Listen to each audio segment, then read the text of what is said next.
Turaken ini pembagian ketugasan safari menika mengke sedasa dai saking PCNU sampun kita siapaken lan sak ugi kita cangkepi kalian penempatan penugasan dai saking MBCNU dhateng jamaah mushola ugi cacahipun wonten 7 lan salajengipun samangke dinten Sabtu malam Minggu pun terasaken saged silaturahmi dhateng jamaah wonten ing Kapanewon Palian ingkang alhamdulillah perlu kita aturaken menika Mbah.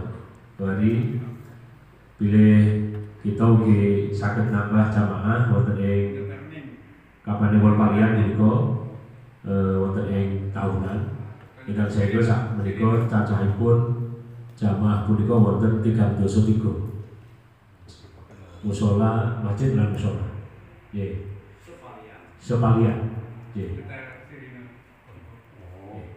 Ingkang sepisan samangke pembagianipun Masjid Baitur Rahim Mengger menika Gus Haji Zuma Muhammad.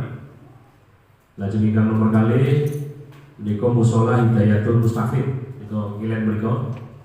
Samangke ingkang kasuwun utawi ingkang badhe silaturahmi lan paring pengawasan samangke Pak Haji Sapijan.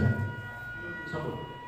Oh, monggo sinambi napa buka puasa. Saderengipun monggo kita donga sesarengan. Bismillahirrahmanirrahim. Barik lana fi ma razaqtana adzabannar. Nakal sementoki bareng ngombe. Walik, Pak.